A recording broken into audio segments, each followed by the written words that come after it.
Yeah, so my friend wants me to, he wants a hose basically in the back of his house. As you can see, this is the addition of the house. It's got a concrete slab underneath of here. There's no access, so it makes it difficult for me to install a hose back here. This is the back. I think it would probably get the best place to put a hose is going to be right in the dead center here, between the grill and this mini storage shed.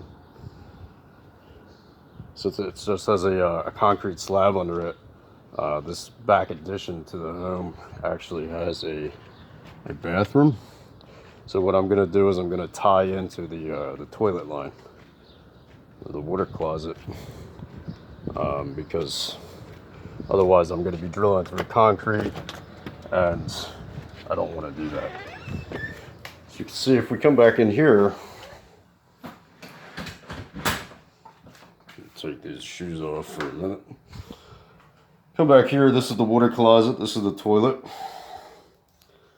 And when they remodeled this house to flip it, kind of did a shady job here, but you can see this is what they call PEX.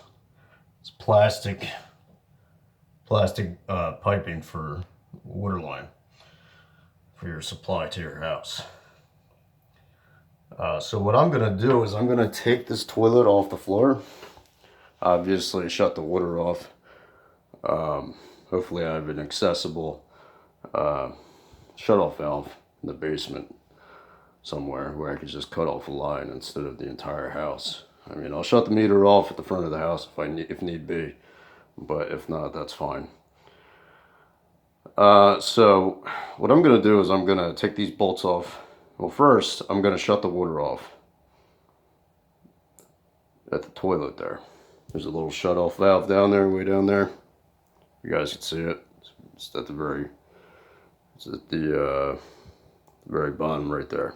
That's where it is. I'm going to shut that off. I'm going to flush the tank. This is the tank up here. And the tank is filled with water. See? So when you do this, it'll empty your tank. If your supply line is running, it'll fill the tank up again. It's a device in here which has a floater device in it, and it basically indicates when the tank is full, and then the supply to the tank will shut off. More or less, that's how the mechanics of the inside of the tank of the toilet work. So once you flush that tank out, you can remove the bolts that hold the toilet or the water closet to the floor. Remove it from the floor. Then I'll have some accessibility to the supply line. I'll be able to remove this tile just to give me enough playroom, enough play to tie in a PEX Shark Bite T. So I don't have to get crimp rings and all that. I can just get a Shark Bite T, submerge it under the floor. And since this is an addition and it's not concrete and this is wood, I'm going to come back outside. I'm going to drill. Here, let me show you.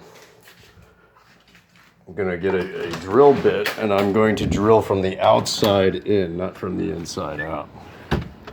My initial hole will be on the outside siding here. So, water closet's right there.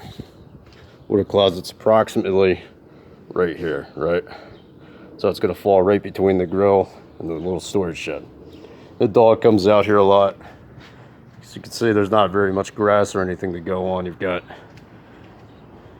dog shit on the ground, piss, and instead of lugging the hose all the way from the front of the house to the back pretty much every other day, which is a pain in the ass, power washing the back of the house or the side of the house and whatnot, it'd just be a whole lot easier to install a hose out here. So basically you would cut into the line, you'd put a T in, submerge it under the floor, and then cut in to the siding out here. So you probably put a hole like right around here somewhere, and then you would get some kind of capping to cap it off, or some kind of styrofoam insulation. If it's going to be copper, if you guys decide to use copper, you know, concrete can't touch copper because that will corrode it. That's why you have to insulate it with something else, and then put concrete over it. So, but with here, it's just a simple addition. So it's just going to be a matter of drilling in there. You know, it's just wood. The wall's not that thick. You know, and just getting enough clearance to bring it up and out to feed it. You know, feed it to the hose out here. So that's going to be a project. Today I'm going to, you know, finish painting these awnings and remove the toilet, remove the water closet, and see how I could safely remove the tile from the floor so we can get a hose back out there. Yeah, I estimated the job out to my buddy with materials included, since he's helping me out. $150, but normally for that kind of proper insulation, it would probably run you at least a couple $100 if you were to call a plumber out to do that kind of work.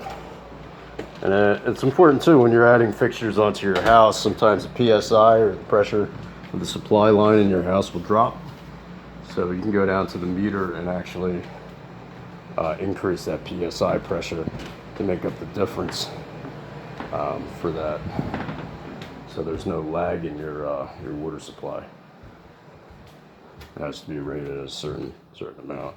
That's why permits and things like that are required for installation of new bathrooms and things like this.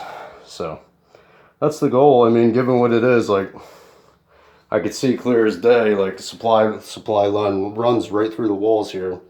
And this is some kind of shady work where they put this PEX pipe into this radiator. I mean, whoever approved this inspection, I mean, it is Philadelphia, what do you expect? But I could probably, you know, that doesn't look like it's to code to me. It just looks like incomplete construction, and it looks pretty unprofessional.